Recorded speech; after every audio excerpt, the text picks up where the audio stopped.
I brought a friend of yours, Brett Baer.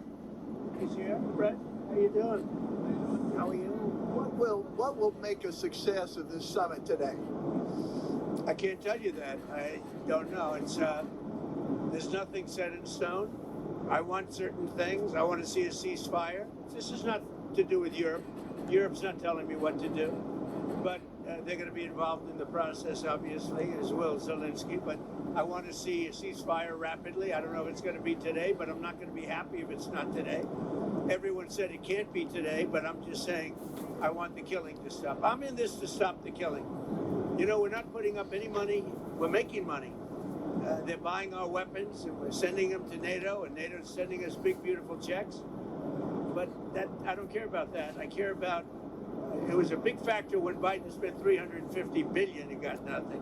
But what I do care about is they lost last week, 7,011 people were lost, almost all soldiers.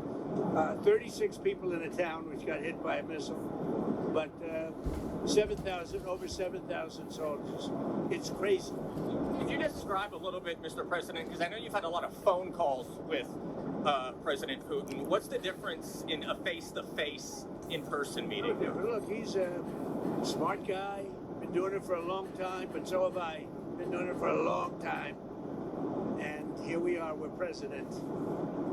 That was much more difficult than what I'm doing today, believe me. So we get along. There's a good respect level on both sides. And I think, you know, something's going to come of it. I noticed he's bringing a lot of business people from Russia. And that's good. I like that because they want to do business, but they're not doing business until we get the war settled. Are you going to talk about business? When you do business, we have the hottest country on earth. We have the hottest economy on earth. We have the hottest country. We just set a new stock market record again. We have hundreds of billions of dollars flowing in from tariffs. We're the hottest. We were a dead country, like doornails, a dead country. 1 year ago, we were dead as a doornail, and now we have the hottest country. And he wants a piece of that because his country is not hot economically. In fact, it's the opposite. And China's not doing well economically, but we're all, look, I want everybody to do well. The war's got to stop and the killing's got to stop. Mr. President, what do you stop? Thank you for coming back to take questions. We saw that Russia continued its violence into Ukraine last night, launching even more drones. What did you make of that? I think they're trying to negotiate. He's trying to set a stage. I mean, in his mind, that helps him make a better deal. It actually hurts him. But in his mind, that helps him make a better deal if they can continue the killing. Maybe it's a part of the world. Maybe it's just his fabric, his genes, his genetics. But he thinks that makes him, gives him strength in negotiating. I think it hurts him, but I'll be talking to him about it later. It's on the table for discussions today, Mr. President. Are the territorial swaps on the table? Will you be discussing that? They'll be discussed, but I've got to let Ukraine make that decision. And I think they'll make a proper decision. But I'm not here to negotiate for Ukraine. I'm here to get them at a table. And I think you have two sides. Look, Vladimir Putin wanted to take all of Ukraine. If I wasn't president, he would right now be taking all of Ukraine.